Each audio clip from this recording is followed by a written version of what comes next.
The event today, this deliberate, what's now been described as a deliberate terrorist attack on Bourbon Street in New Orleans during the New Year celebrations, the 15 fatalities now, 35 injured, the attacker's use of an electric vehicle, firearms, explosives, apparently two bombs, the name of the attacker, Shamsuddin Jabbar, and the Islamic State flag found in his vehicle linking the attack to ideological extremism.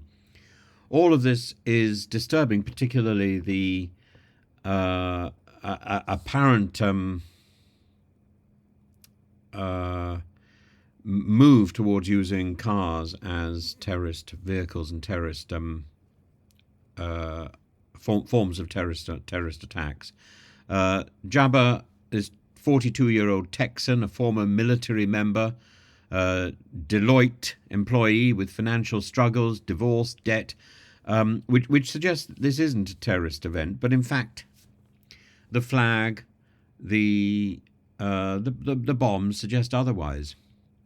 The significance of his military background, how it may have influenced his operational capability, and his entry into the US from Mexico a month prior, countering earlier claims of 2 days prior. There's a lot of confusion about what is known of this person and what is not known of this person. But the using a vehicle, ramming a vehicle, is now a known tactic of ISIS-inspired attacks globally, and the use of firearms and explosives, highlighting that may not necessarily have been, the explosive may not necessarily have been detonated, but the fact that they were there highlight the premeditation and the coordination. And the surveillance footage show additional suspects planting bombs, which suggests that it was significantly more organized than simply a spur of the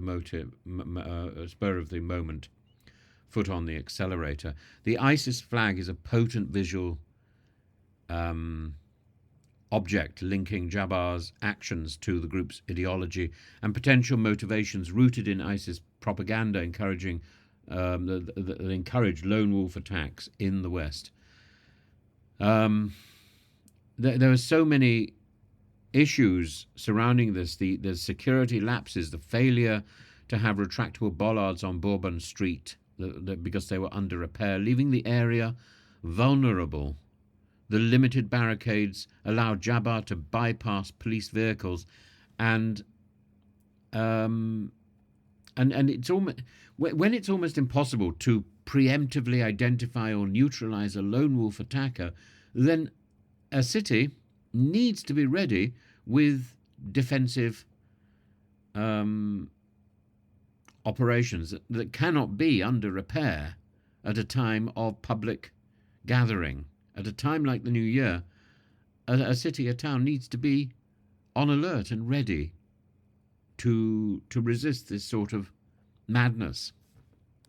The swift action by the police, who neutralized Jabbar, but nevertheless resulted in injuries to officers and was after so much damage had already been done. The FBI's leadership is investigating the event as an act of terrorism, and there's it looks like the Sugar Bowl event will be cancelled or postponed, and a statement of unity from sports teams, national leaders, international figures like Macron and Trudeau. But the evolving nature of domestic terror, its links to international extremist groups, is worrying because it's almost impossible to stop a lot of this, and therefore people need to be alert. They need to be ready. Our systems need to be ready to respond to a problem. And I'm not sure when I look around that we have that response in order, that the police are immediately ready. The police are elsewhere, and this is the problem.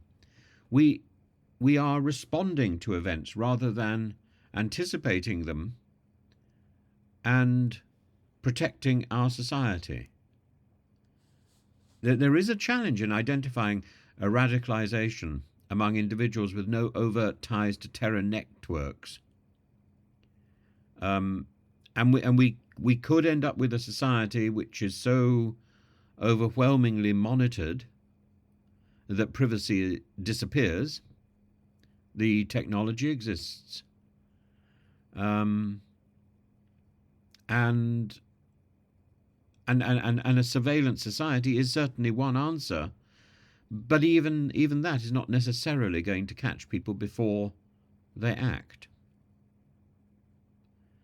And ideologically motivated individuals with serious mental health and personal problems that can be preyed upon both by extremist groups and who can be motivated to participate in or lead horrific acts of terror.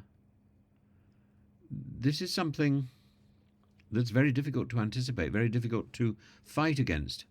The tragedy and the resilience of New Orleans as a community is something that needs to be acknowledged, and the importance of learning from this event to improve counterterrorism, to protect public spaces. I think it's important that public spaces are protected, that large groups are assembled in areas which are safe.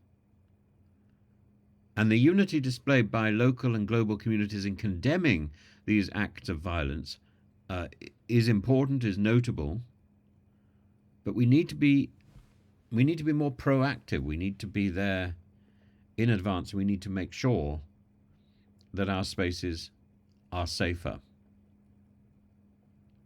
I'm terribly sorry about this news story, and the fact that it comes so soon on the heels of the awful story in Germany.